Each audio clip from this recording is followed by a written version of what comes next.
Hi, good evening. So we are here at the last leg of our course, which is to discuss with the most. So we have all discussed till now the traditional and classical reinforcement learning algorithms. And these algorithms where we saw a lot of mathematical proofs.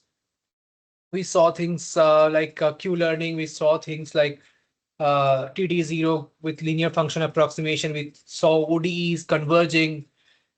And all of this were very classical, and people have been doing it for like more than half a century now. So now what we will be doing is before we go into, we'll also finish off Q-learning. But from today onwards, what we'll be doing in the last three classes is we'll be discussing a class of algorithms called policy gradients. We have done a version of these algorithms in the past, like policy gradient algorithms for bandits, for example. We had there was no state because there was no policy. We just needed to sample. We needed to learn the distribution from which you need to sample the data, the arms of the bandits. But from today onwards, we'll see the actions we know in an MDP depends upon the states. So we'll see how does a neural network or a policy gradient method can be used to learn the policy directly, because all the while we were learning. So I'll talk about this once I finish Q learning. But yeah, all the while we have been talking about learning value functions and Q value functions somehow, and then using those values to come up with the policy. But now we'll directly parameterize what the policy is going to be. So that's the big goal. Like, it's very exciting to see the policy itself can be learned using our network. And this has caught up with the rise of neural networks and fast GPUs. So let us finish Q learning first, and then we'll get into all of these. So recall tabular Q learning, which was model free. What was the update equation? Qt. What were we first of all trying to learn? Do you remember? We were trying to learn Qt plus 1 of s comma a as Qt of s comma a plus alpha t, the reward of s a s dash plus gamma times max of a dash Qt of s dash comma a dash minus Qt of s comma a. This was our update rule. Yes or no? Any doubts? No. So at every state, what was the hallmark of this algorithm? State, or at every step, what did we do?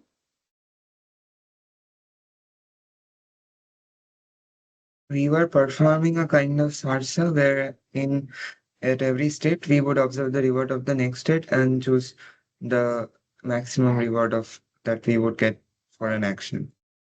Not see, for every step we ran over s equal to 1, s equal to 2, dot dot dot, s equal to the state space size, right? And action equal to 1, action equal to 2, dot dot dot, action equal to the action space size, isn't it? And for all s comma a belonging to the state comma action pair, what did we do? We sampled s dash from the MDP, right? Correct or not?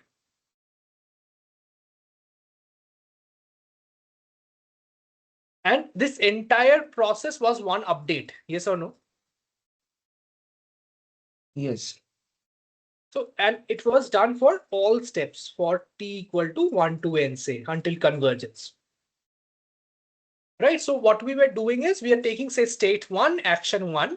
We were selecting the next state based on the MDP, observing the reward, and updating s equal to 1 and a equal to 1, for example. Then in the same step, we would also update s equal to 2 and a equal to 2, s equal to 3, a equal to 3, s equal to 1, a equal to 4, and all the combinations of s comma a.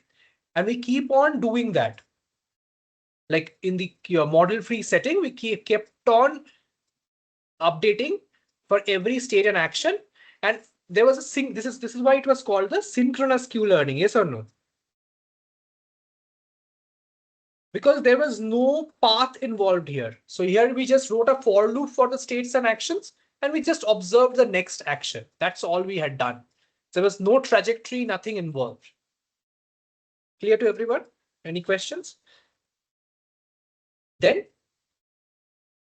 we did something like with function approximation. What did we do?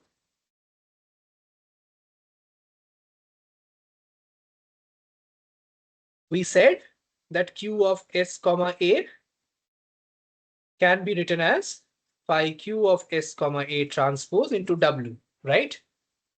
This was with linear function approximation, yes or no? That's what we were doing. Representing each state comma action paired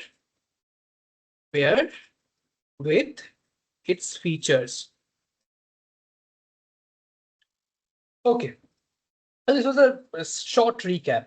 So now the problem with this sort of an algorithm is we have to sample every state and action, which may not be required because in some states may be dangerous at the end of the day. We don't, it's again, as you can see, it's an off policy algorithm. We're turning to learn some policy, but we are using some other policy of selecting the other states.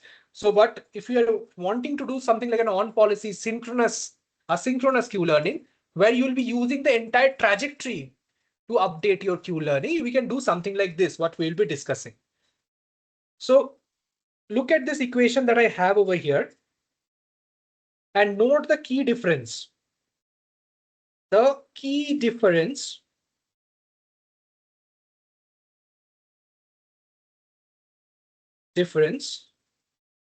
is based on a policy phi I generate a trajectory.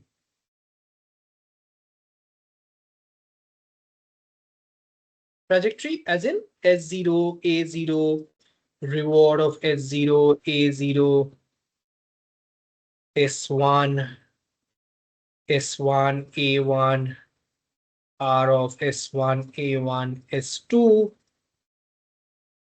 Then we have A2, or rather S2, A2, dot, dot, dot, unless we reach the terminal state. Okay, this is the trajectory. We have done this before, where AIs are sampled from which distribution? The policy itself. Say the policy itself. Is it clear? Clear to everyone?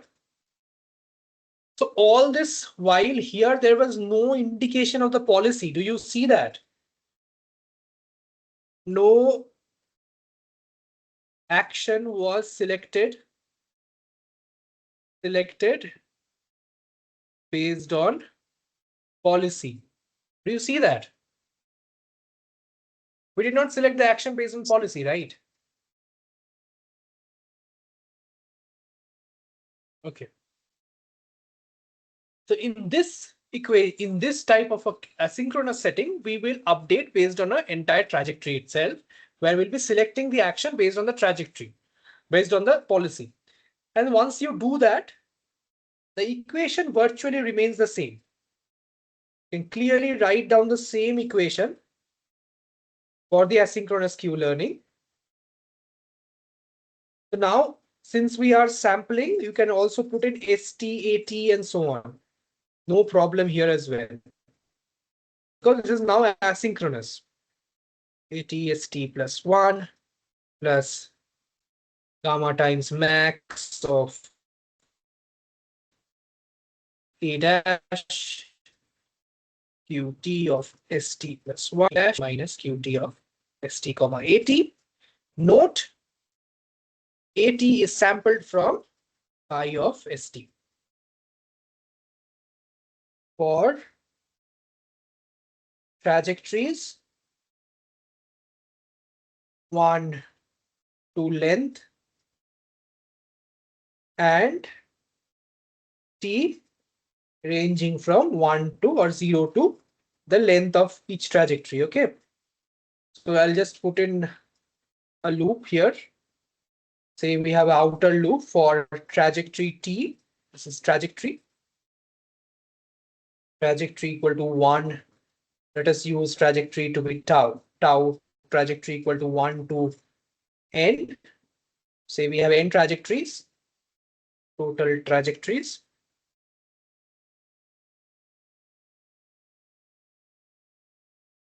And for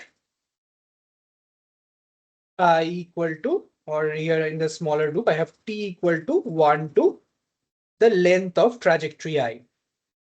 Length of tau. The length of trajectory.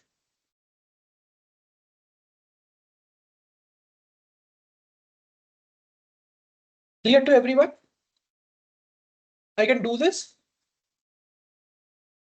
So we generate a trajectory based on the policy and then update the policy itself or the Q value function and in turn the policy. Any problem? And once we update this trajectory, we can also update the policy. The pi of tau as arg max. Tell me, what will it be? It would be argmax of QS.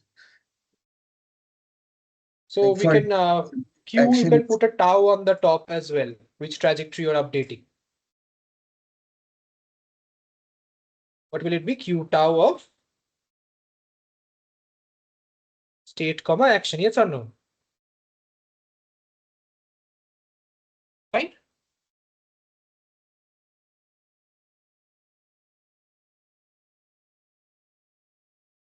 This is generate a trajectory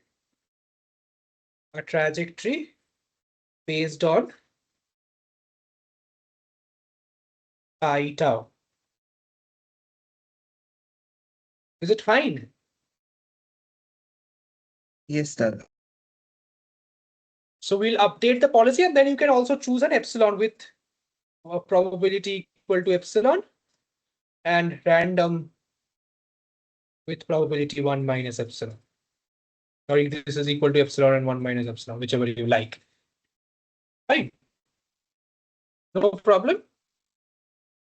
This algorithm also, similarly as we showed converges last time, can be shown to converge, and we are not going to do the same thing again and again. So this is done. So if I ask someone to tell me what is the difference between a synchronous and an asynchronous Q-learning algorithm, can you tell me? In asynchronous Q-learning, we are essentially doing SARSA on a trajectory, and the keyword differentiating asynchronous and synchronous is a trajectory or the presence of a policy. If there's no policy and we are iterating overall states, like as we were Good. doing the other day, when we were calculating the loss function, we were just taking the we were not sampling from any d pi. We weren't taking the d norm. We were just simply taking the L2 norm. So in this Correct. case, we would be taking some pi norm, I No. guess. Correct. And then we'll also see that in the function approximation setting. So here it's the same algorithm, but the trajectory in turn is generated. The policy pi generates the trajectory. The trajectory, unlike synchronous case where the policy being learned was not used to choose actions. Rather, each state action pair was chosen equiprobably. I hope this clears all of your doubts. And you can see that there's a nice systematic idea in this asynchronous systems where we normally use the policy trajectory available to us to learn the algorithms, which is a bit difficult in a synchronous setting. But both of them converge. But more importantly, both algorithms, like we showed for synchronous algorithms, converge to Q star and hence to pi star. Okay. So both of them are optimal algorithms for the tabular setting. For tabular setting.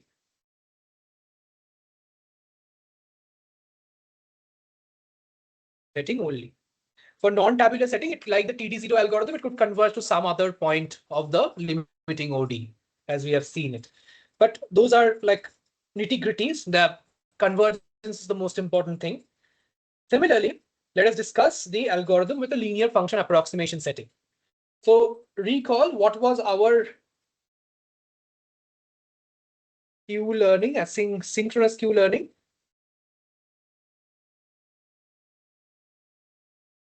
What was this objective? W star was equal to arg min of. Tell me what was the objective function? Very simple, no? Q star of S comma A over all S and A minus pi Q transpose S comma A W. Yes or no?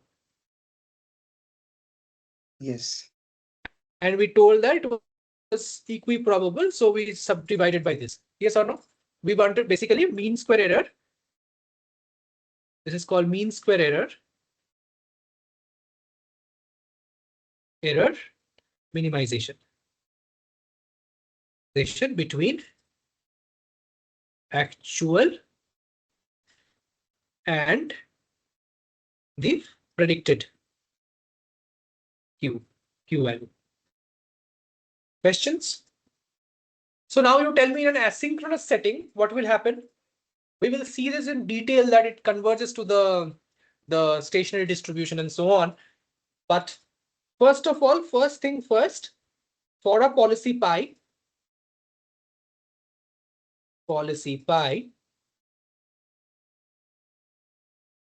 let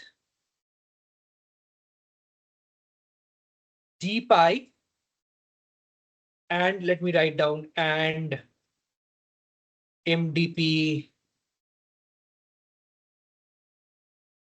comma a, let d pi be the stationary distribution.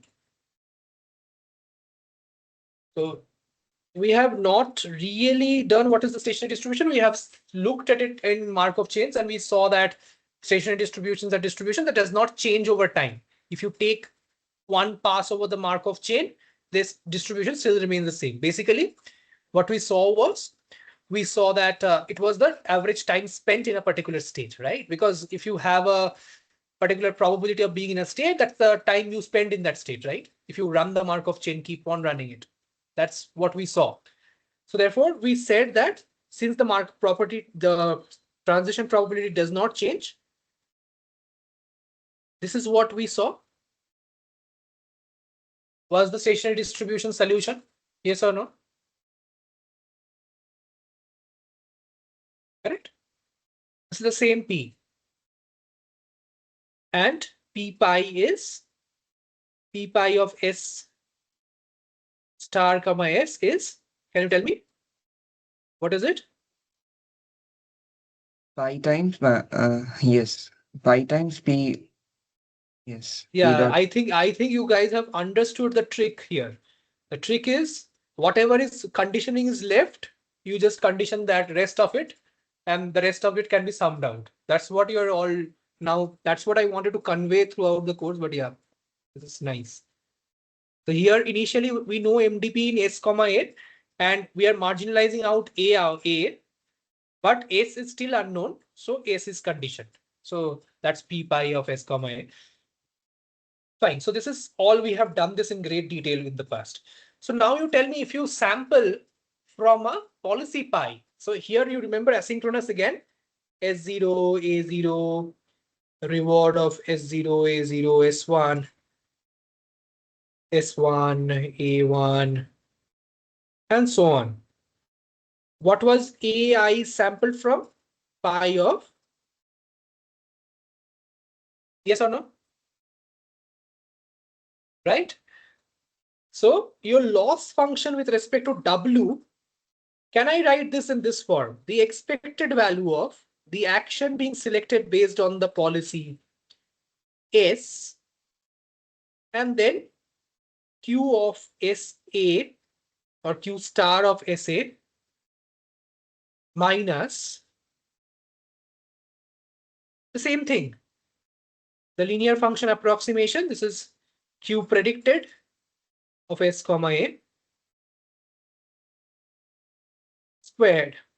But now look, this depends upon the state. So what will I do? Take an expectation over. See, this is this expectation. What is it dependent on? It depends on the state. No, yes or no? State is yes, given to me. So see, the loss function is independent of state.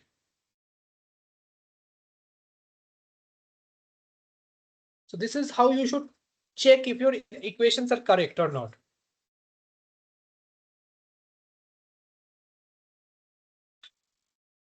Isn't it? So now what will I do? I'll basically just take an expectation over the states. Yes or no? S sampled from d pi of.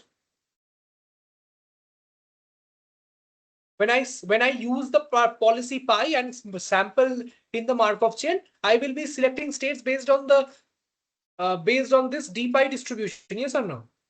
Which is the stationary distribution. yes, Dada. Correct. So now this is equal to summation of. So just write it down, d pi of S, S in S, and summation of action in A.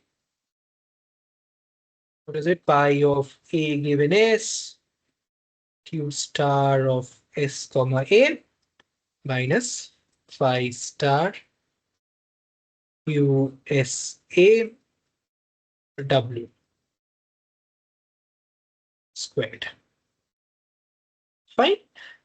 This is summation of S in A, summation of A in A, sorry, S d pi of S, pi of A given S. Again, if you have remembered TD0 algorithm with function approximation, do you remember? Can you tell me what is this?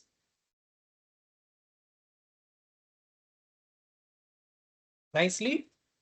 So let us define a new function d pi as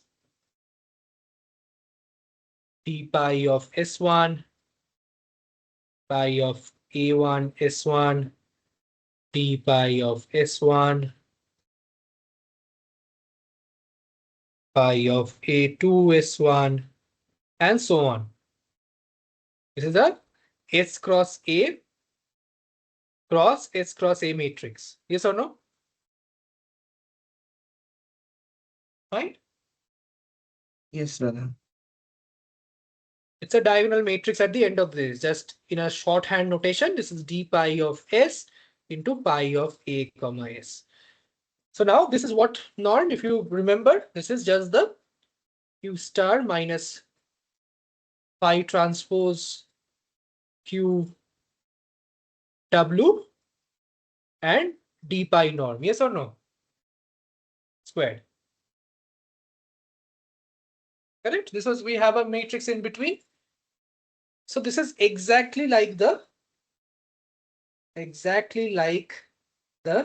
TD0 loss.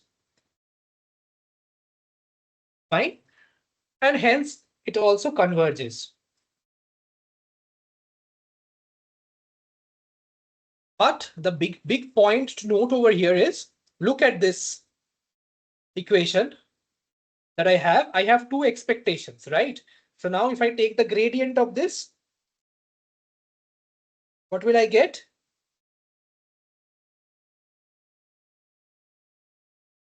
The gradient of this is basically very simple, no? So this, Yeah, but before that, like, uh, no, it's tell me. okay. I just felt that you had defined d pi like d pi of s only, but here it's d pi of s into pi of a given s. So here in Hmm. this case, it's like the stationary distribution of p s dash given s and not p s dash given s a.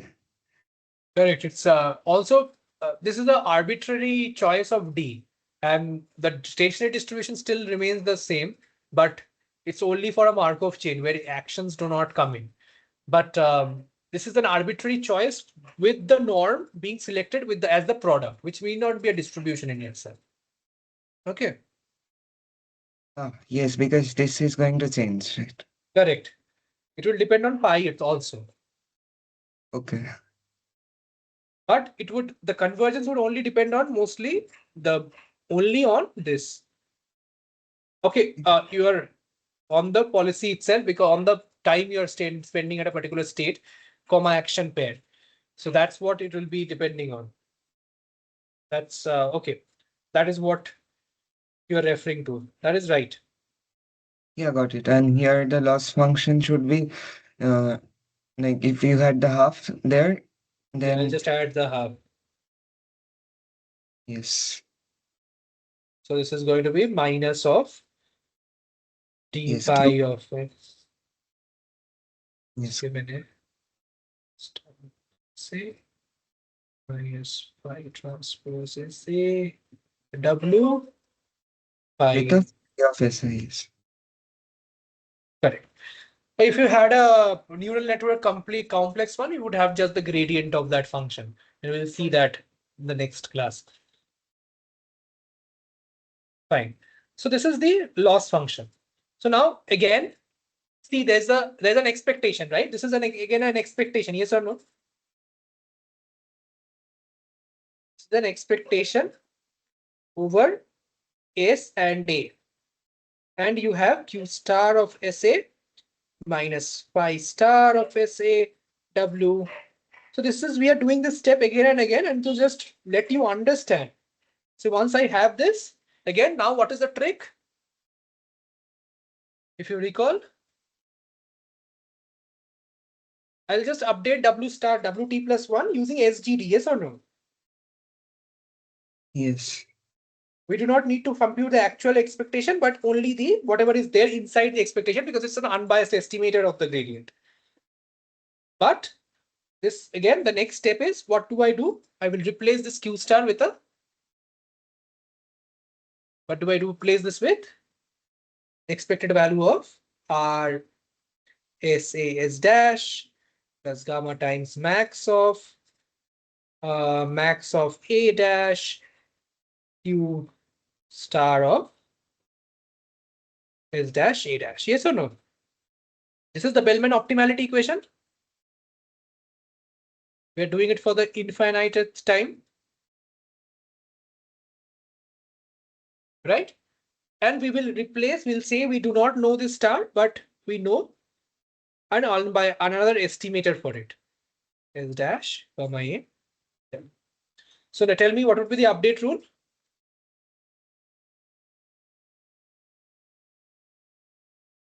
WT plus alpha T into R of SA S dash minus, or even you can write ST, no problem, because we are again doing the same asynchronous case. ST AT ST plus 1 plus gamma times max over all A dashes Q phi transpose Q ST plus 1 A dash W minus phi transpose ST AT W times phi of ST AT. Clear to everyone or not? Update is fine. I just wrote whatever the gradient was. Okay, if you are thinking how I wrote this, this is the SGT algorithm, DL DWT. Yes or no? W tends to W star at T tends to infinity. Just that I think that there should be a minus sign, shouldn't? Minus I have done no. Oh, plus is because that is gradient ascent. Correct. We have already done. Minus is in the ISDD update. Here it becomes plus because of the it's already the expectation is negative. It's not coming up on the screen. Yeah. Now Yeah, it's fine. So now we have in turn ended with all classical algorithms. So that's a relief. Now it's time to get into more. See, classical algorithms would never leave you, but they would give you the foundations to understand more advanced algorithms, which are more numerical and more approachable, more implementable, and being used in literature, in industry, and in academia all around nowadays, at least in the practical areas.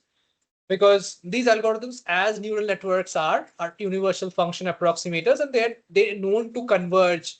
They're known to give good results, and therefore people are slowly moving away from like traditional algorithms and trying to give the work to the neural networks. And neural networks could also have been used here in the Q-learning algorithm to learn the value of Q. But neural networks with Q-learning fail. Like they can converge, oscillate, diverge, depending on, there is a lot of literature on this, on starting point. Therefore, deep Q learning, only deep Q learning or deep RL. Deep Q learning is a no-no for most of the cases, but deep RL is now taking into the forte by using policy gradient methods. And we'll see what policy gradient methods are, but for that, for the completeness of everything, we'll spend a class, because it will take only a seconds for me to define what policy gradient algorithm is, and you will be able to define it if you know what a neural network is. So therefore, what we'll be trying to do is give you the foundations for what is a classification problem in machine learning. Once you get that, you can go back and see what regression problems are and so on, as Othrij was asking me today. And then you can yourself build this algorithms. It's just going to be a neural network at the end of the day. So our goal in this part of the course is to input a policy S, a star. So I will not draw a thing like this. Let me draw a computer instead. I will input state to a computer and it will tell me an action to take. So this is basically a policy. And we'll see what pi theta means. It's a policy that the machine will learn the policy directly. That is the biggest important word, directly. Questions? Is the background and the objective clear? Motivation? So basically what we want is, given a state, over all actions, I want a Say there are 5 actions, P1, P2, P3, P4, P5. I want P1 plus P2 plus P3 plus P4 plus P5 to be equal to. What do I want the P1 plus P2 plus P3 plus P4 plus P5 to be equal to? 1. Because I want the model to output a distribution over actions.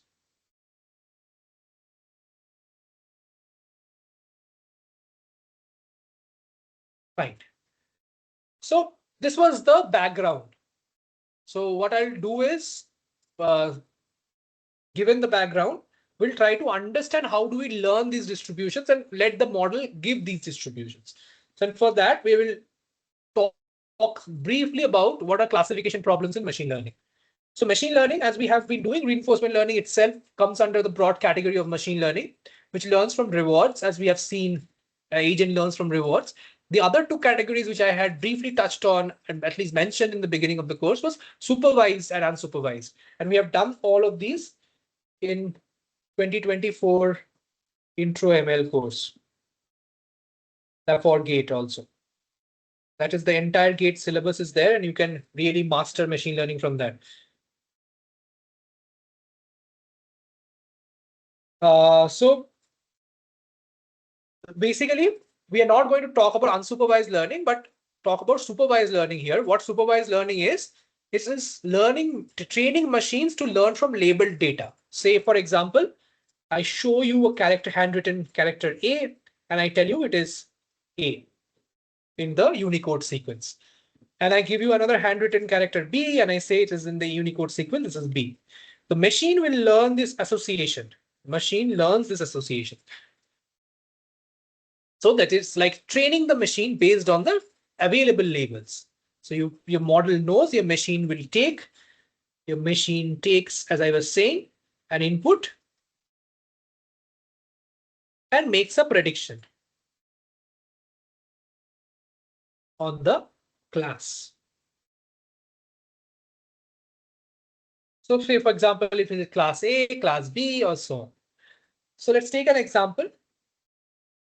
So all neural networks are told to approximate the distribution of the data. We'll get into what that means. But basically, geometrically, you can look at it like that. Say you have 3 classes, cats, dog, and fishes.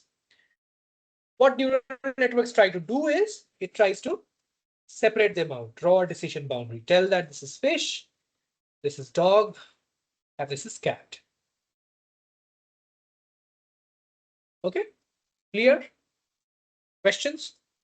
This is the work of a classification model. And people who already know this may be wondering, why am I saying this? But we'll go very fast onto the how these classification models are trained. But it's always good to have this picture in mind that decision boundaries are drawn or hyperplanes are drawn in the space, and you separate out these classes into regions where you say that these are dogs, these are cats, and so on. So given a new image of a dog, so if you have image of a dog, it will be somewhere here, and the model will say it's a dog.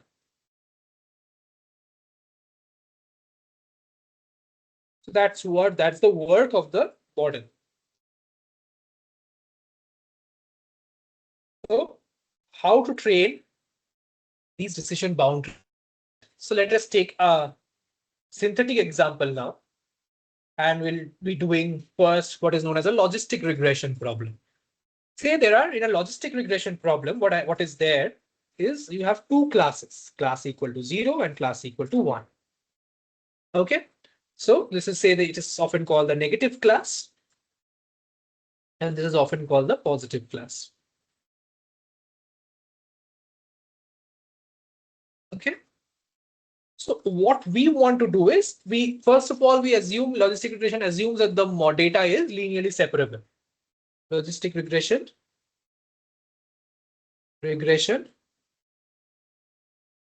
that is the naive model assumes data to be linearly separable. This is not a hard and fast rule until we take the assumption at the end, but it is good to know that logistic regression does not, it cannot basically do classification like this. So you have class 1 like this, and you have a class 2 like that. So here you would need a decision boundary like this, and logistic regression will fail at it. This logistic regression, naive logistic regression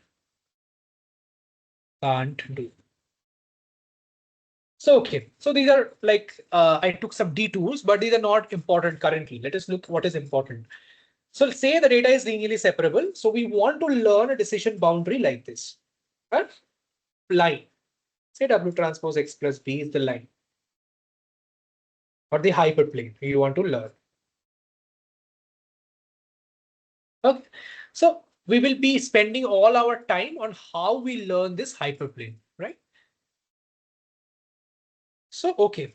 We will be only taking a probabilistic view. This is, people will teach you to, in a geometric, first only you will be taught using a line and so on, and give you an intuitive rule. But since we have done probability in more vast detail, we'll be looking at the truth behind these models first, and not just look at them in a naive sense.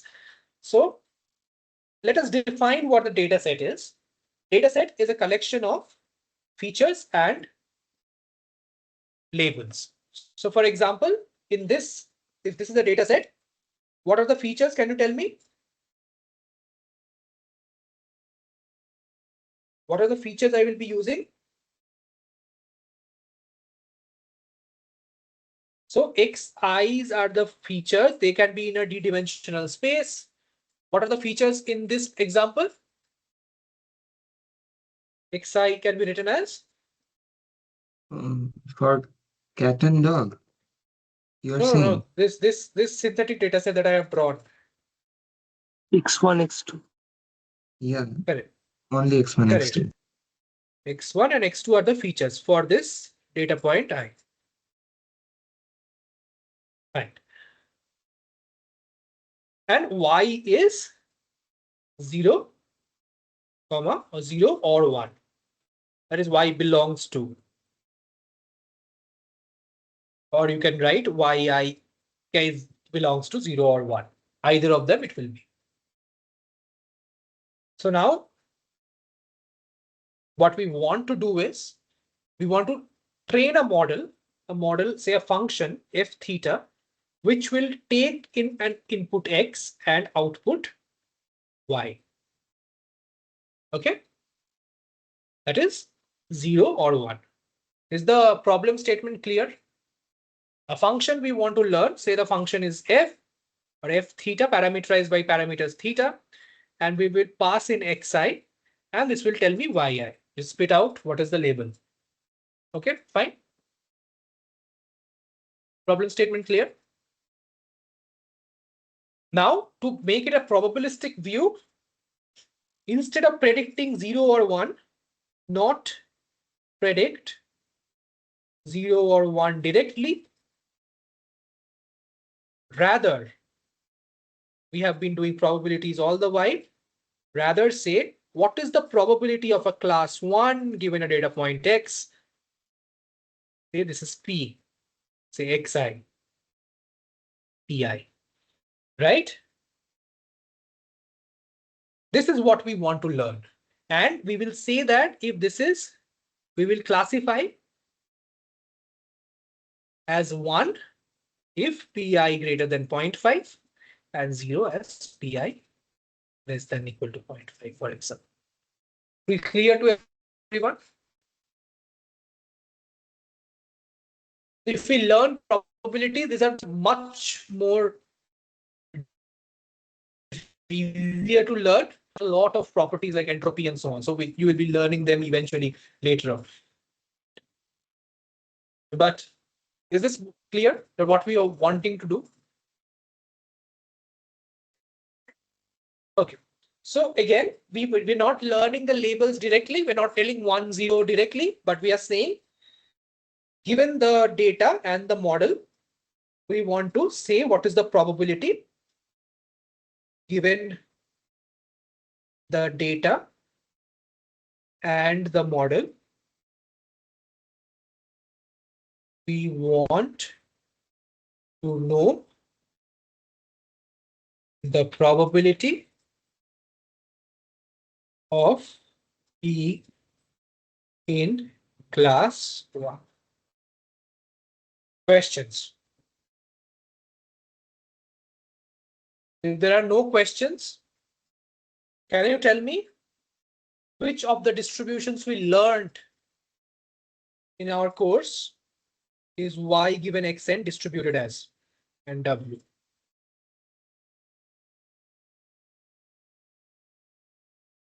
What is the distribution of P of yn? I'm saying the probability of yn equal to 1 is mu n, and the probability of yn equal to 0 given xn and w, that is 1 minus mu n. Can you tell me? I just saw it. It was written So left hand, so I just don't this want is to a see. Bernoulli distribution, yes or no? With Yes. probability mu n yn equal to 1 with probability 1 minus mu n yn equal to 0. So let us try and, but how do I? But again, the question remains. Dada, How? you have written that it is given W, means we have already performed the training. Means So finally we'll we are come now to that. classifying. It's not a good idea to, it's a bishop notation. You can use this notation, but we will be using this notation, y given in x. But model will be there, no? You will have the weights, irrespective of it is trained or not. All right. How do I learn these? So because normally we condition on random variables. And typically when we are learning neural networks, unless they're Bayesian neural networks, they're not really random variables, they are fixed quantities. So they're often, most people agree on this notation where the probability is parameterized. But I started off with that because it's intuitive to understand, given the model and the data, what is the prediction? We'll get into this parameterized thing now. Say we want to learn a distribution. So it's not px using parameters theta. That is, we want to model it using p of theta given x, p of theta, p theta of x.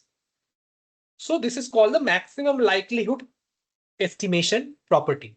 So maximum, any neural network, any algorithm in classification, regression is trained using either maximum likelihood or maximum a posteriori, which is a Bayesian. We'll not get into that, but 99% of them are trained using maximum likelihood estimation. So what is maximum likelihood estimation? Let's try to understand that. So maximum likelihood estimation is the fundamental building block of any ML algorithm. So what does it say? Let's try to get that. Say you have a data. Data is given, X is the data set or D is the data set. And you want to model the distribution of the data using parameters theta. So this is theta, and on the y-axis, I have p theta of D, which is the most probable. It tells me which theta is most well representing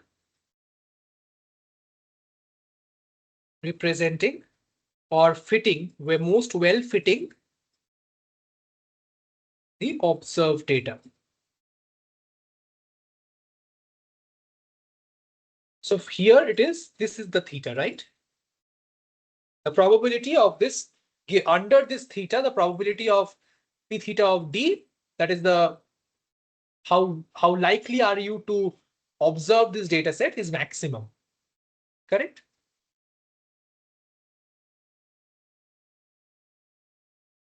So this is could be from a high, and you could have another thing like this. Same data set. So we will define it as theta 1 and this is theta 2.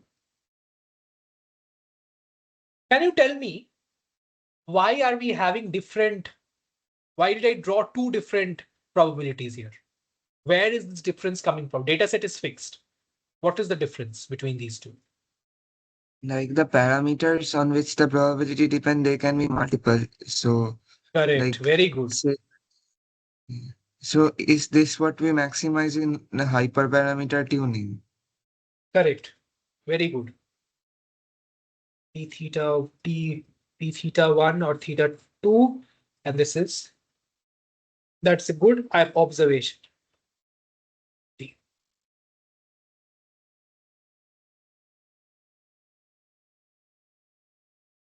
Okay. So the parameters like model choice, learning rate makes for different hypothesis space. Mostly model choice is the biggest. So the hypothesis change spaces change. It's not really learning rate. Learning rate would learn on the same hypothesis space. The parameters, especially the model choice, like what CNNs, MLP, regression, what you're using, will create different set of thetas. And those thetas, we are going to only select the maximum from that best theta from that hypothesis space. This is called a hypothesis space. This is not that important, but good to know. Space. So if you ask formally what is an hypothesis space, this is the set of all possible model parameterizations, right? Or all possible models under the current choice. And you select the best model from that hypothesis space. Say hypothesis space H, and you select H star from H. H star has to belong to H. That is all you are going to do is a maximum likelihood estimation. So how do I do it? So first of all, do we have the distribution with us? Do we have Px is the question. If I have it, then I'm done only. I don't need to do anything. Do I have it? Do I have Px? The real distribution of the data would be something like this.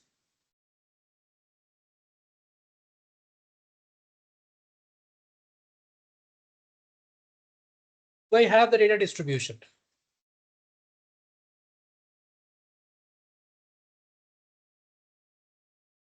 The answer is a no. Instead, what do I have? Instead, I have samples from the data distribution from it. That is, we have x1, x2, xn. Say if we have n samples from the distribution Px. Yes or no? This is what we have. And the goal is using xy, xi, I equal to 1 to n. We need to estimate p theta of x or approximate the data distribution. Okay. Questions? Problem statement clear?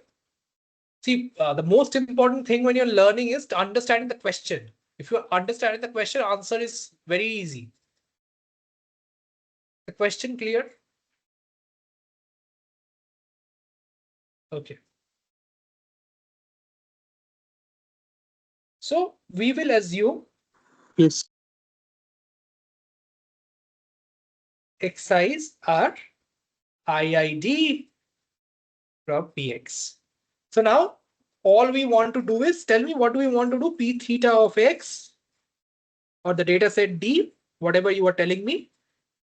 What is the objective you want to do? Theta star. We have already drawn the objective here. What do I want to do? from a hypothesis space, what do I want to do? Select the theta. For which you will get the maximum. Correct. Of the probability, right? Arg max over theta. This is what we want to do. This is called theta star MLE. Okay. The theta under the hypothesis space that best explains the data.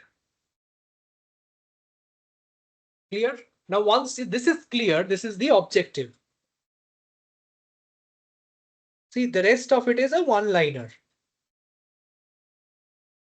Let us try and do the rest of it. So now, what is the data set? P theta of D. Data set is x1, x2, dot, dot, dot, xn. Yes or no? Do you agree?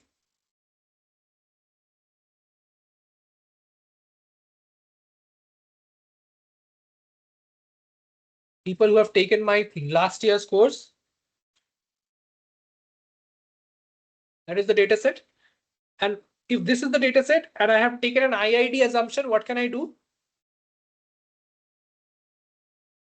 I think I lost you a bit. So these random variables x1, x2, xn are these separate per data you divide the data set into say 10% or so certain No. percentage and So these are just samples from the distribution. X1 to Xn are just samples from the distribution. They okay. can be thought as random variables, but at the end of the day, they're IID random variables. Sampling the same random variable n times versus sampling n IID random variables one time is the same. No, tossing 100 fair coins versus tossing one coin 100 times is the same. Yes. So I'm saying these are samples from a random variable, so from a distribution means they're different, they're n independent random variables, right? Or Okay, you can got use, you can independent think of them as single, correct, independent and identically distributed. So what will I do? P theta of x1 to xn can be written as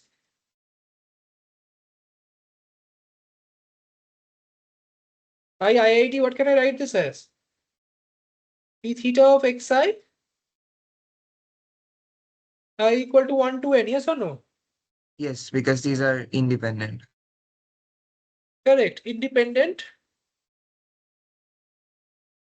and identically distributed. Oh, I have already written it. Like under expectation only, we used to Yeah. replace them by under when we are writing under expectation, those used to be the same because of IID. So then only Correct. we used to replace. Now can we replace when they are in means when we are considering joint distribution x1 to xn? So there are anyways IID. So joint distributions would not depend on joint is equal to the product. No. If the independent proper random variables are product, even if you write expectation, we'll see what you're telling is right. That expectation also will come to. That is just depending on 1 by n. That we'll see that. But do you agree that joint distribution products out when they're independent? The random variables are independent. Yes or no? Yes. That's the Okay, only covariance assumption. equals to 0 and acha, Yeah, yes.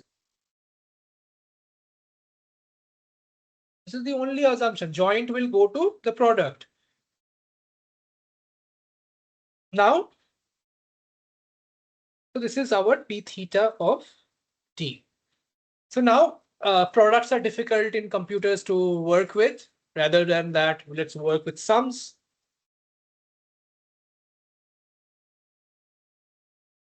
So this is two equivalent.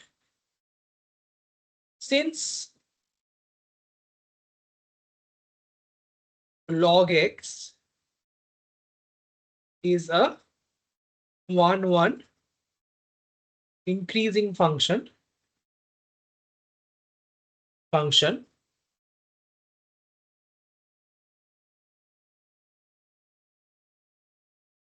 the theta star, say this is, say you are L1, here's your objective. Theta star for L1 is same as log p theta of t. Yes or no?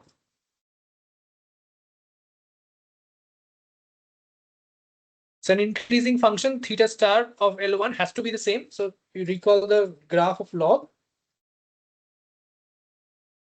So for a particular value of theta, if this was your theta star, this will again, it will remain theta star because it's a monotonic function. Monotonic functions is a 1-1 function. Log p, log theta, and log p and p are both like homomorphisms. That's what they're called. It doesn't matter what you do. Is it fine? It's a 1-1 function. There's no change, and it's also an increasing function. Yeah. Can you prove it? Yeah, very simple. Like differentiate and we can show that it's positive. So, and No, not that. Now I'm saying that if theta star minimizes L1 or maximizes L1, it will also maximize log p theta of that is L2, for example. Can you show that instead of just using this property without? So I'm saying you can just show that like log of f of x, it's log of x, so it's basically 1 by f of x, f dash x. So that and the like it's a probability function, so the denominator is not going to be 0 when yeah, and so when it's gonna maximize when f dash x is going to be 0. So we can just show that it's when we plug in theta correct, star. correct. Even if you do not want, without even using calculus at all, we can prove it. You're absolutely right. So you're saying log of f theta of x, if you take a derivative with respect to x, it is 1 by f theta of x into f dash x. And this is going to be 0 only when f dash theta x equal to 0. That is right. Without using that, this is one proof. The second proof also is very easy without using. Say theta star L1 of theta star is the minimum or the maximum of over theta d theta of d. Fine. Which means that L1 of theta star is greater than L1 of theta for all theta. Yes or no? Greater than equal to? Do you agree?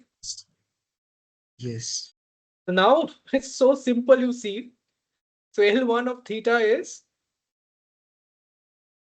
P theta star of data set is greater than P theta star of or P theta of data set for all theta. Now its log is monotonic, is monotonically increasing, and it's a probability distribution function is greater than 0. So I can clearly use the domain. The domain is also what we want.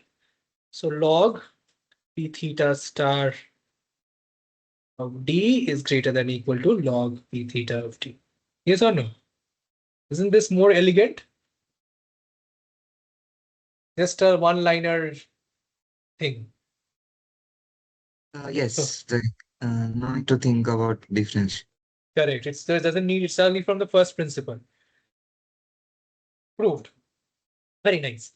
So now, what is log P theta of D? This is the summation of I equal to 1 to n log P theta of xi. Yes or no? If you're not following, take the log. Product becomes sum. So whatever product terms we had in product became the sum. Very good. So now I multiply and divide by n. See, this scalar doesn't really matter. So this is basically the expected value xi from px log p. This is what? O3 was telling me, right? Both are equivalent. Right? Yes. So your theta star is often defined as the expected value of x, px log of p theta of x. Arg max of theta.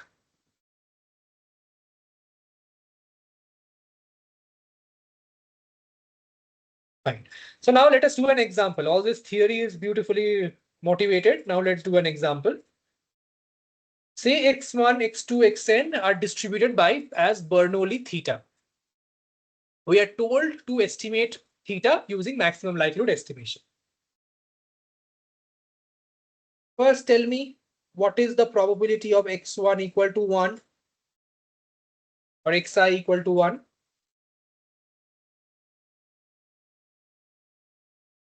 We can denote it with a P. It's already given to you. I want to learn theta and I know that it is distributed as Bernoulli theta. So this is theta, no? The probability of xi equal to 1 is theta.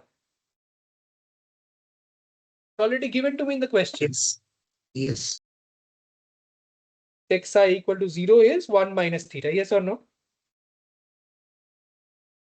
Yes. Can I write p of xi equal to small xi, which could be 0 or 1, as theta to the power xi, 1 minus theta to the power 1 minus xi? Just putting two equations together.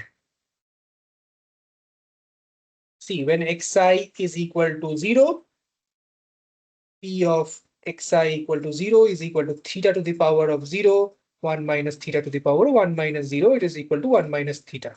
Correct? This is what I wanted. When xi is equal to 1,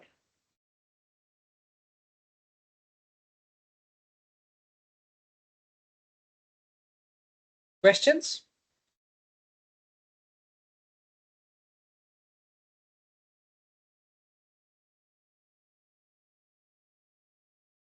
Okay. So now tell me what would be the IID product? What would be P of P theta of the data set?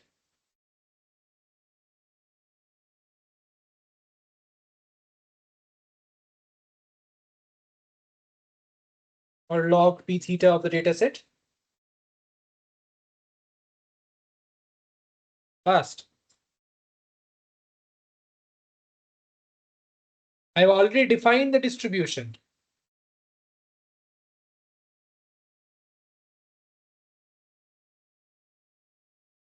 Xi log theta plus 1 minus xi into log 1 minus theta. So just let first step to write. This is log Yeah. of I equal to 2 step by step, no problem. To 1 by n P theta of xi, yes or no? Fine. And this is say theta. This is P theta of xi equal to x.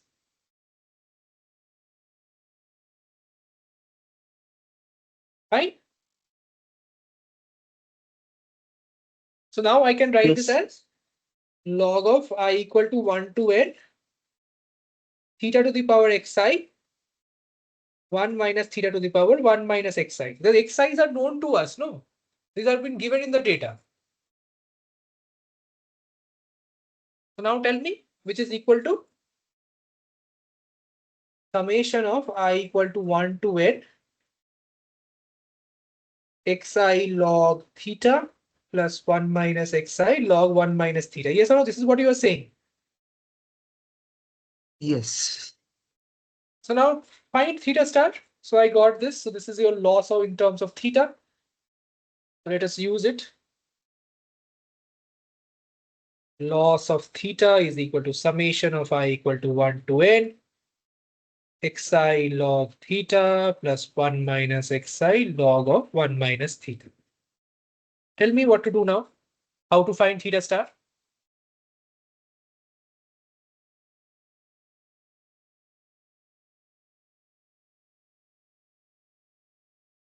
Theta star? Like we can just differentiate That's it. the gradient. The derivative to 0. So dl d theta is summation of I equal to 1 to n xi by theta plus 1 minus xi by 1 minus theta, and set it to 0. Another minus here. This is 1 by theta, 1 minus theta to the numerator theta. And we have summation of xi I equal to 1 to n by summation of 1 minus xi I equal to 1 to n. Fine. Use dividendo. So I get theta summation of I equal to 1 to n xi, and the denominator is n.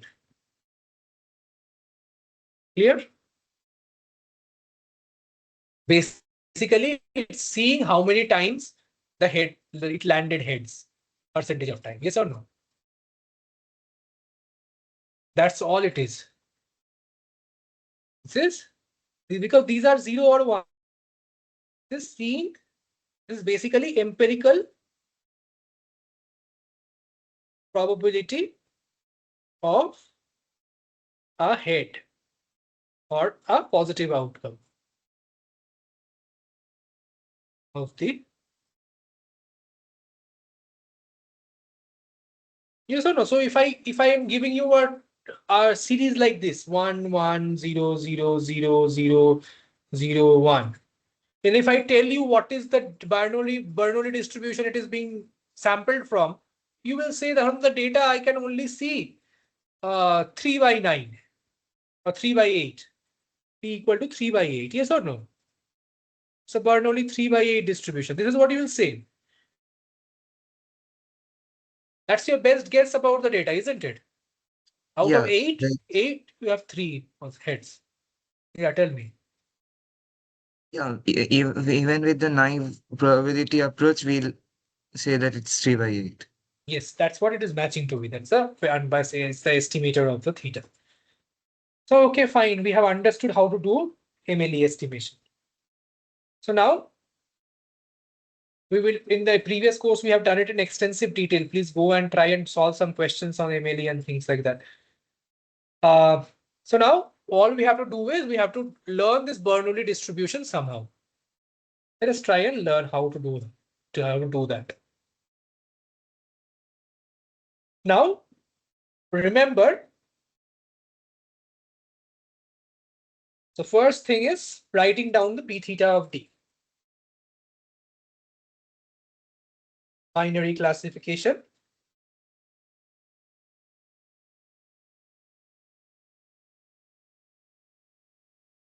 In binary classification, what do? We do this. Let's see, what do I do?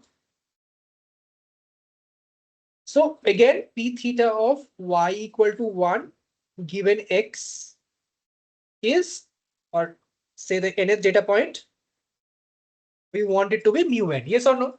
Forget about networks and weights and biases for the time being. This is fine. This is what we started off with. We said that this is equal to Bernoulli mu n. Correct? So p theta of yn equal to 0 given xn is 1 minus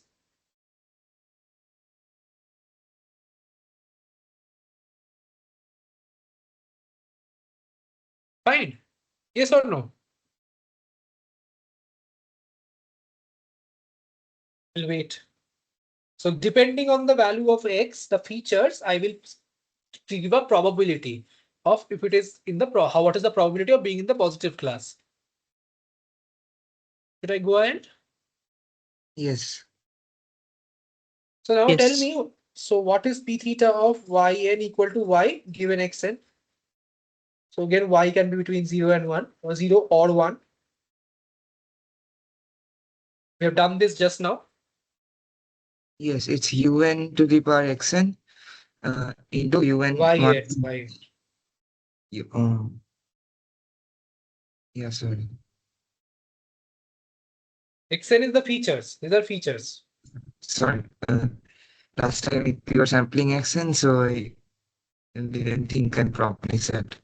No problem. So mu(n) can be, or yn can be between 0 and 1. These are the labels available. No? These are the labels. They're called labels. And we want to learn from this label somehow, right? So, and we want to, and these are from features. And we'll see how we do that. For the time being, just concentrate on this, what we are doing.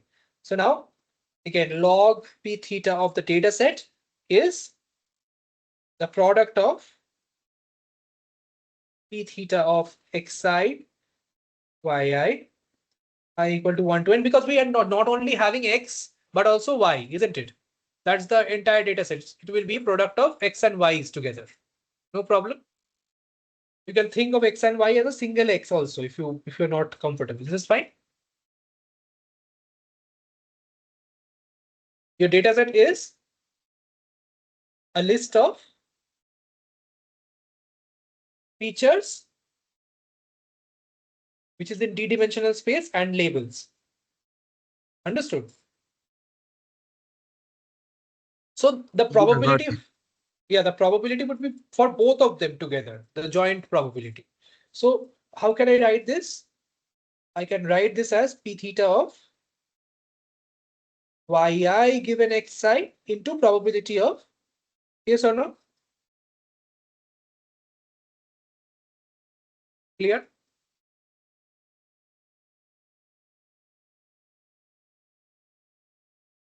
So by Bayes rule, Yes. so I say that I will not model this, Data is, this is independent of theta, I will say. This is the independent of the choice of theta.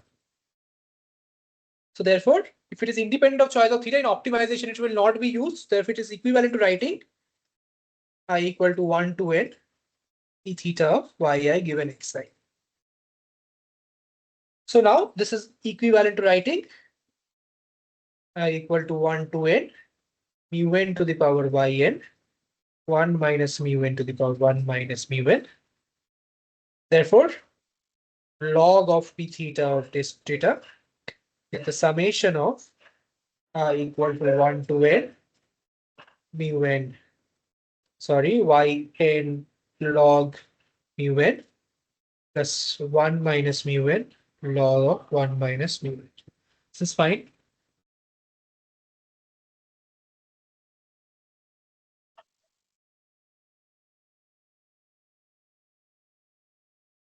Clear? So not I n equal to 1 to it. So this is the same loss function. Suddenly we know now. But so this is on the parameters theta, but I cannot see parameters and so on over here. So this is maximize. In your machine learning literature, people minimize this loss. This is called a binary cross entropy loss. Yn log mu n plus yn log of 1 minus mu n. Minimize binary cross entropy loss. Okay, so now this is we want to minimize this binary cross entropy loss. That is fine. But now, what does mu n have to be? We have done this in the past. Mu n have to be between. Yeah, it has to be between 0 and 1. Correct. And for maximum, I think it's half. No. So I want to learn a model, right? I just can't say half. That is equal to, see, cross entropy will be maximized if you use equal to y at equal to yn value. But my question to you is,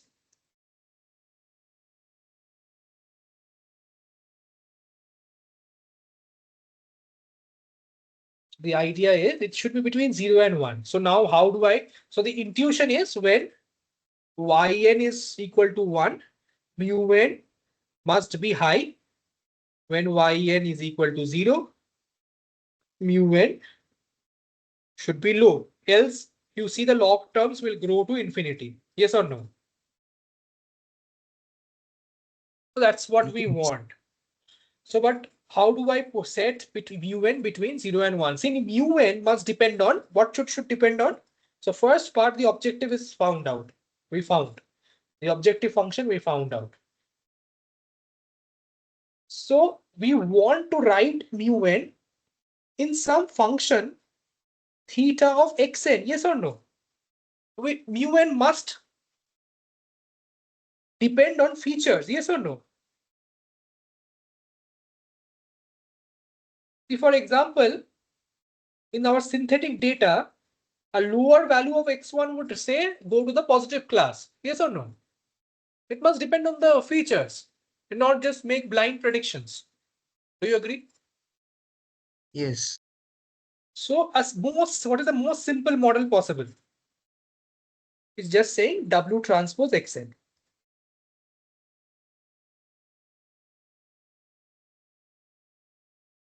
And you can incorporate bias. You can say Xn is 1, Xn. So which this means it's equal to W transpose is equivalent to saying W transpose Xn plus a bias term. Right. So because this is a constant, we want to put in the features. So currently I'm saying W transpose Xn, the linear model that we are using for TD0 linear function approximation, same thing, correct? I want to learn the weights such that this happens. Okay, fine. So, but W transpose Xn is between minus infinity and infinity, yes or no? So, for example, Mx is between minus infinity and infinity, depending on the value of x. Yes. So I What need do to I? do perform a softmax. We'll have to do a shrinking. How do we do the shrinking? Let us see a function. It's called a sigmoid function. So this has to be, I will write it as proportional for the time being.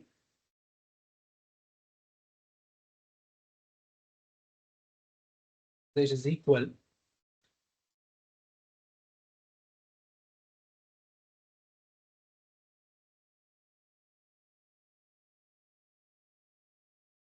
Let us write.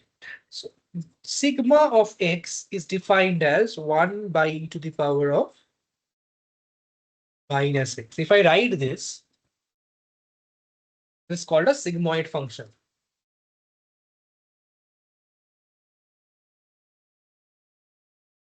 Very nice function. I think we have done it multiple times in your school.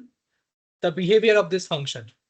See, as limit x tends to infinity, sigma of x is equal to 1 by 1 plus e to the power minus infinity, which is equal to 1. Sorry, what am I doing? Yeah, which is 1. And limit x tends to minus infinity, sigma of x equal to 1 by e to the power of infinity equal to 0. Have I been able to restrict it? Moreover, Yes. sigma of 0 is equal to 1 by 1 plus 1 is equal to half. So let us see what is the property of this function. I cannot just blindly say it is restricted or not. Let's take the derivative. 1 by e to the power minus x squared minus e to the power minus x. This is equal to 1 minus e to the power minus x minus 1, which is equal to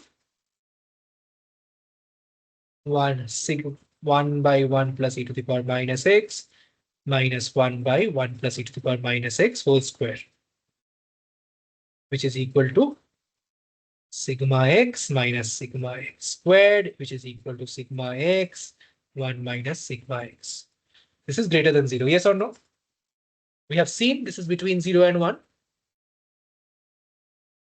Fine. And it is monotonically increasing.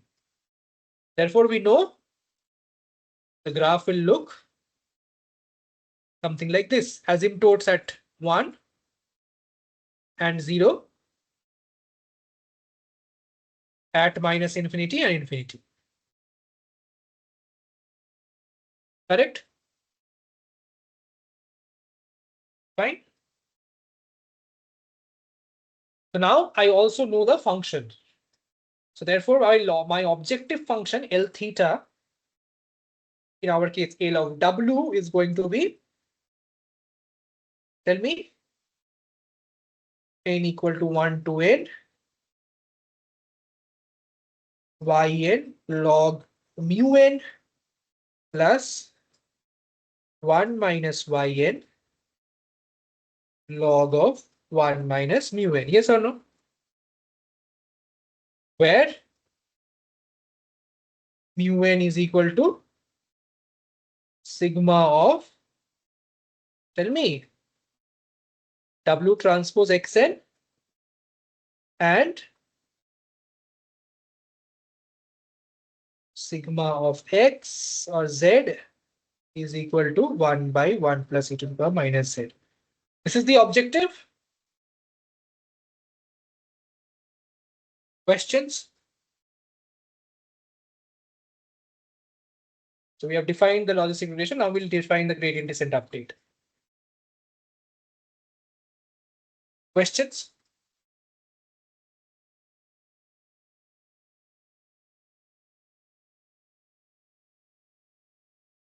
Should I go ahead? Yes. Yes. So now you tell me if I want to know W, so this does not have a closed form solution. dl dw equal to 0, no closed form solution. What do? I do gradient descent. Wt plus 1 is equal to Wt minus alpha t dl dwt. Correct? This is what I should do. Yeah, got it. Now let us try to do that. So first of all, how do I compute dl dw?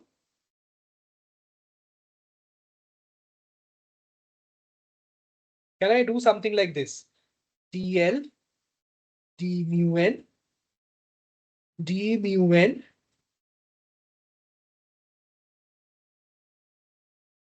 wait a moment. And okay, should I write this as z?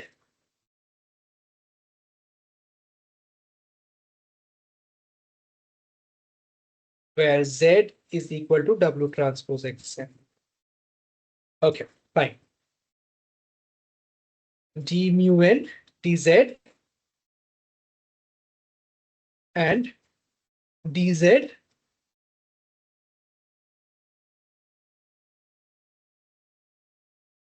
can I do this by chain rule? This will also form your foundation for back propagation. But can I do this? This is fine. Last one is xn or w. Oh, Oh, correct yeah, answer. it should be W. Correct. Absolutely correct. So let us try to find out these terms for one data point. Find for one data point and then we can sum, right? Right, as derivatives are scalar, are linear operators. Okay, so what is first question? dl d mu n. Tell me for one data point.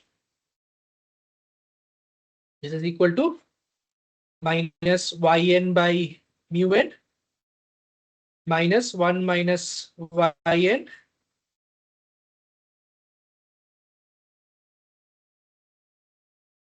Yes or no? Right? Took the derivative with respect to mu n, correct. So now I already found dou of z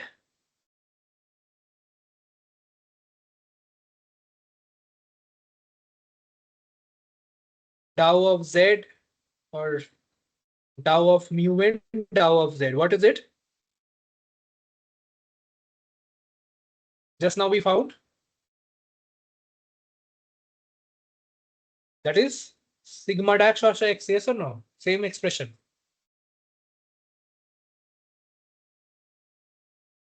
Yes. That is equal to sigma z into 1 minus sigma z, yes or no? Dada, I just was wanting to ask, could you just move up a little? Yeah. Yeah, here in this derivation, shouldn't it be 1 by 1 plus e to the power minus x square minus 1 by 1 plus e to the power minus x? Or probably because, I added and subtracted 1 on the numerator. yeah, that's okay. But then when we are separating them out, we get 1 by 1 plus e to the power minus x squared minus 1 by 1 plus e to the power minus x, don't we? Oh. So we have to, by taking minus common on one side, So, like, the square No, term no, the will be first term is 1 minus. Okay, you're saying that way. I mean, haven't you, I Understood, think, understood. Let me just check once. Wait. Correct, correct. I think you're right. I made a small mistake here. I added and subtracted this. This is 1.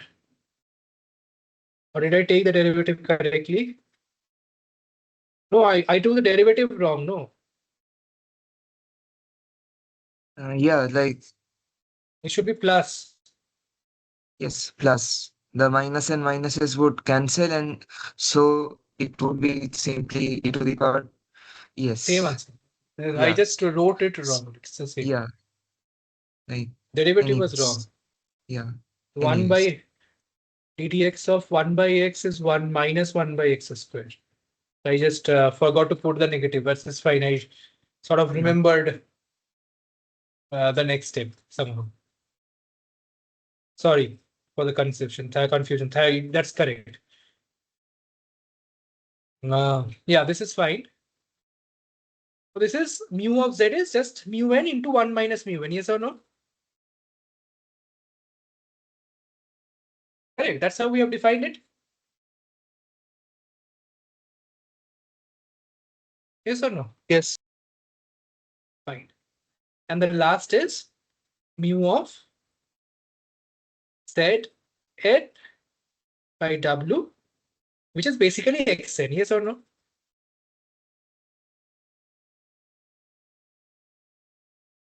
Right. Just taking the derivative, we have done this extensively. Okay, now the product dou L dou mu n into dou mu n dou z dou zn dou w is equal to yn by mu n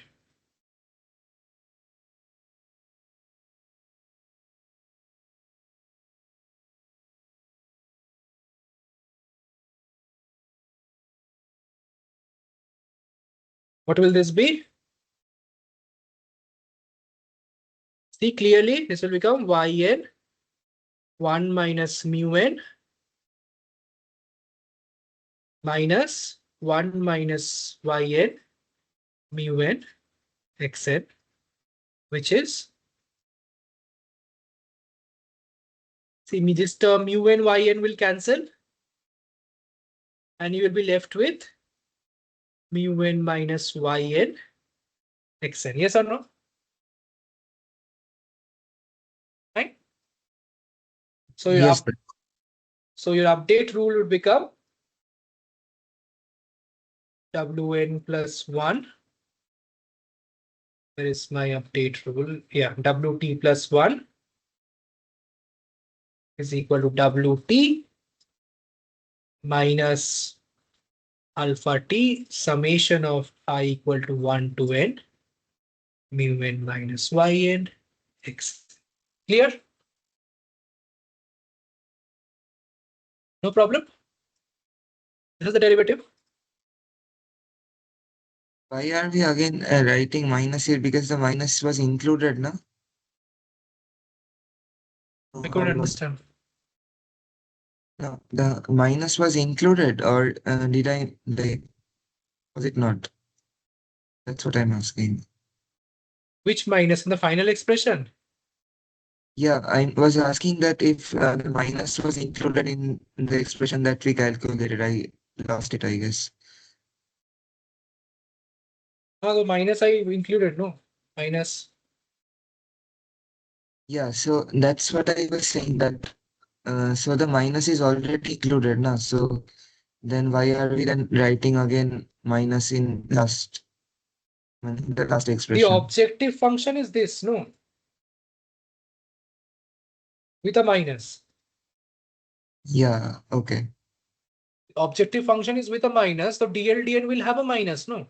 Okay, right. I got confused completely. This is minimize. So that's why we are writing the minus. Okay. So this is the update rule. And then once we train this model, see simple, very simple update rule, the prediction minus the actual. And thus you keep on updating. This is the prediction. And this is actual. The features. And at the end of the day, you will get a decision boundary like this. That's all you'll get. That's exactly what we'll be doing for policy gradients. We'll be learning a decision boundary like this and say where I will be taking an decision 1 versus decision 2. Here, selecting a class 1 is like just taking an action 1, and selecting a class 2 is like taking an action 2. Clear? So I'll end today's session with a multi-class classification problem. See, again, it's like once I have done the previous one, this is like a 2-minute job for me. Say, for now, I was saying 0 or 1. Yes or no? So now I say I have 10 classes. Class 1, 2, 3, and dot, dot, dot, class 10. So now if I have 10 classes, I have to predict from the maximum class. Like I have to predict all the classes probability, right? Yes or no? Till now, binary classification, only one class predicted. But now if I have 10 classes or n classes, I will have to predict all the k classes. Do you agree? And like, what will I have? I will have P1 plus P2 dot, dot, dot, all the way to Pk equal to 1. Do you agree? And what will be my decision? My prediction? Yi will be argmax of, or rather Y will be argmax of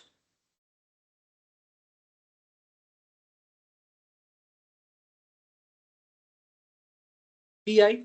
Do you agree? Whichever class, this is basically whichever class has maximum probability, I will select it. Clear? No problem?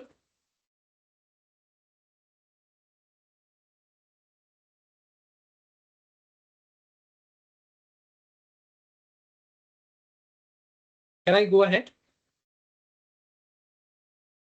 Previously, we had only one class with two classes, therefore predicting one probability automatically told me 1 minus p of the other probability. But now I won't be able to know.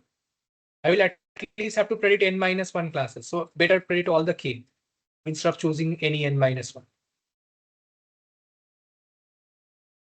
Yes. Okay. So now, say I again know this probabilities P1 to Pk, and say Pi is known by this, Pf theta of. So we will use this notation now. X superscript I for the data point, or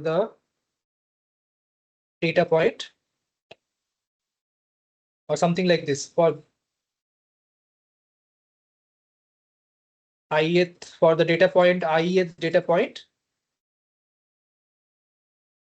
data for the jth class. Okay, now let's try and do this. So I will say Pj of I would be f theta of xi and the jth component of this. So basically what I'm going to do is I will learn a function f theta that will map from xn or x to P, where x is in some d-dimensional space and P is in what dimensional space? How many outputs?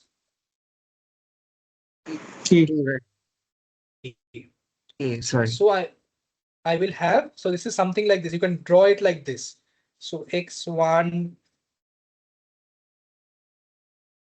again, I will use the same notation for the sake where you don't get confused. Ith data point. And the subscript is the features. X1 dot xn.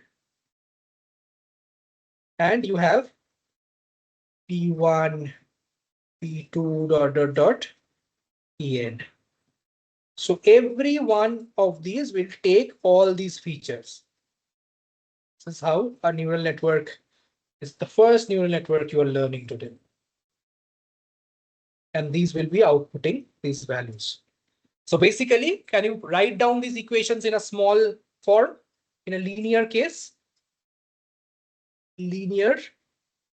So f theta of xi, the jth component, how can I write this? Say the second component, P2. P2, how can I write?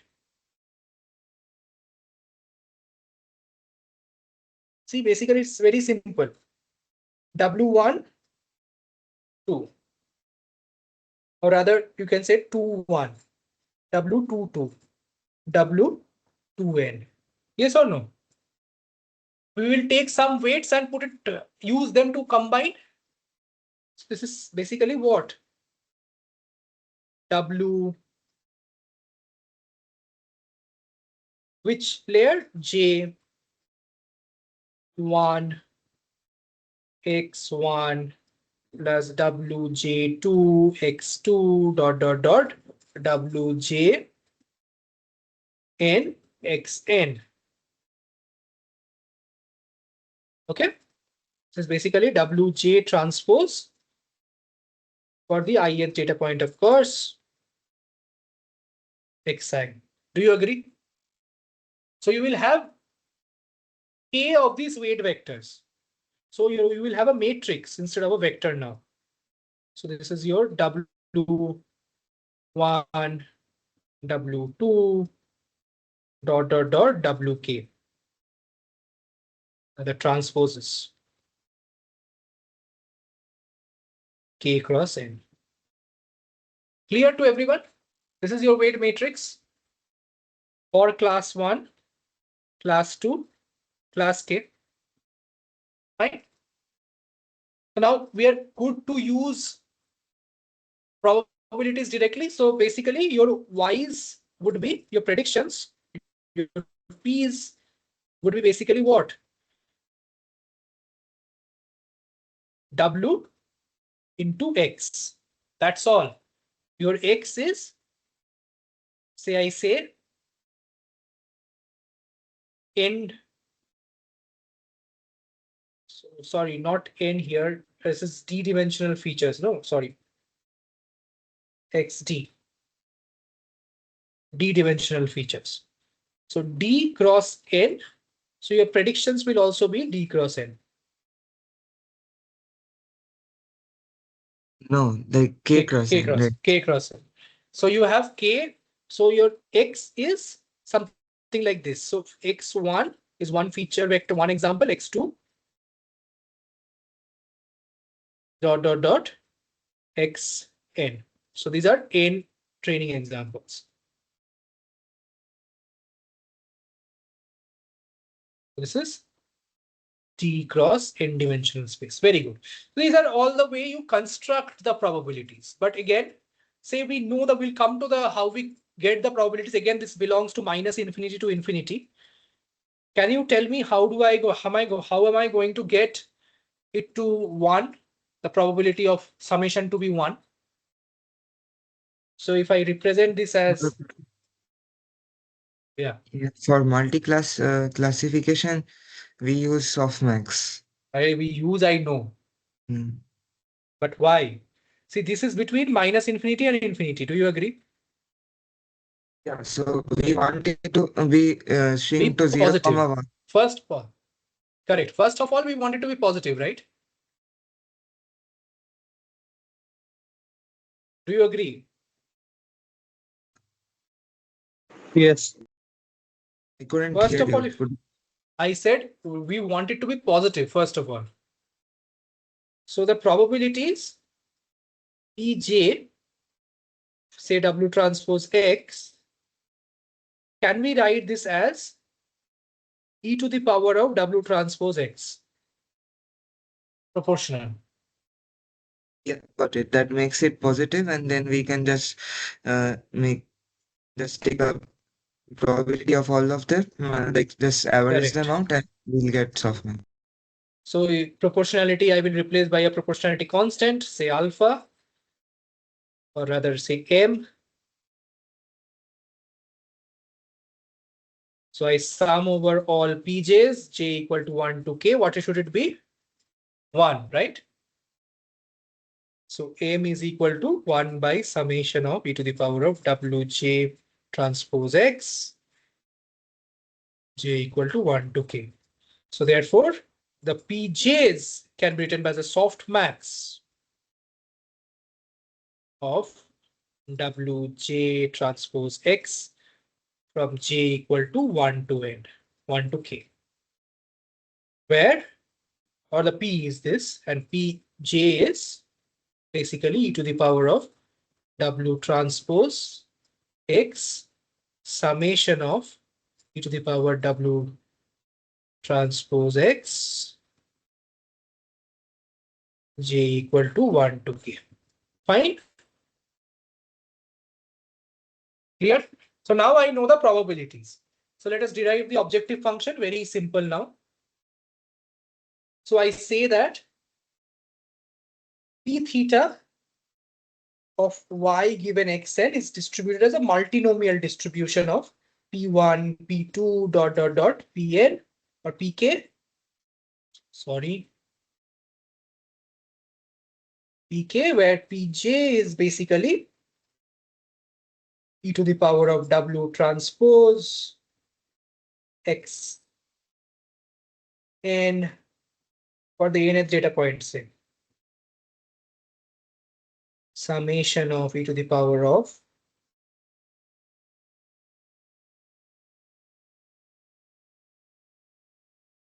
right? No problem. So now if I know that this is a multinomial distribution, can I tell you that the probability of p theta of yn is equal to I given xn is equal to pi of n? Do you agree? That is the probability, right? The ith probability of the ith class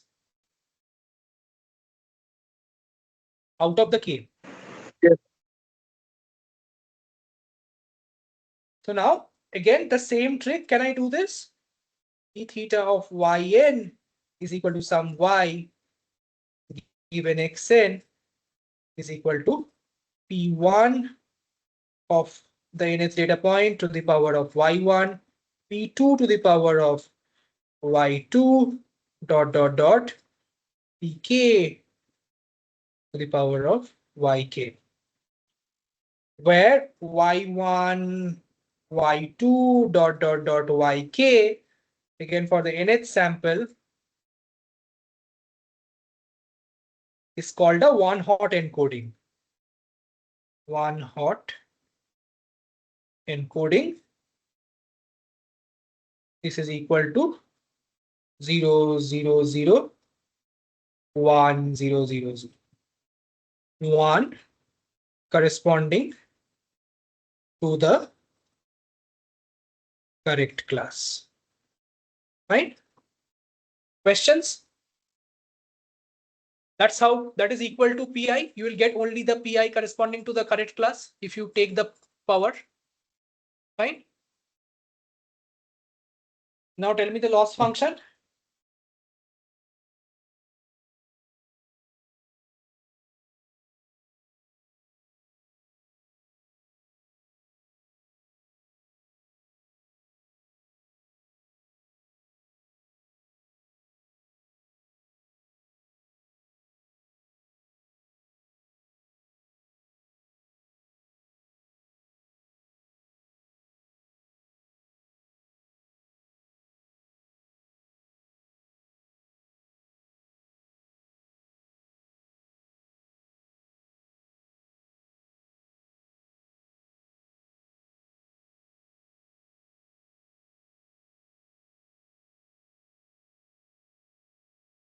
Yes or no?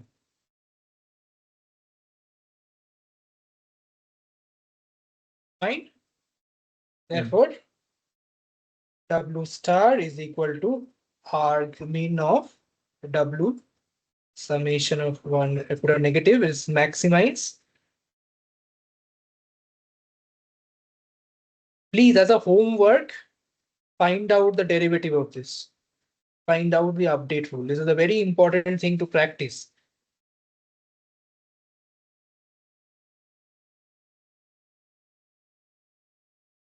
Where Pj of n is e to the power of W j transpose xn by summation of e to the power of. Write a matrix vectorized equation for this. And my hint is it will be exactly the same as this. Very, very similar.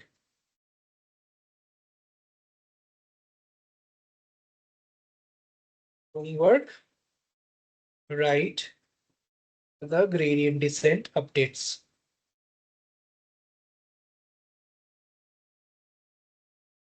Will be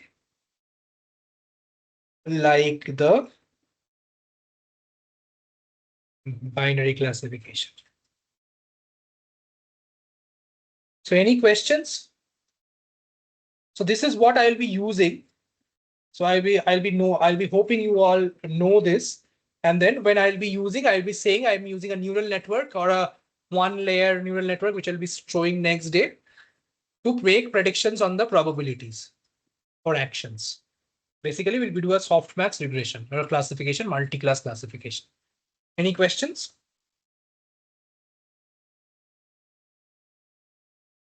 Okay, if you don't have any questions, I'll stop recording.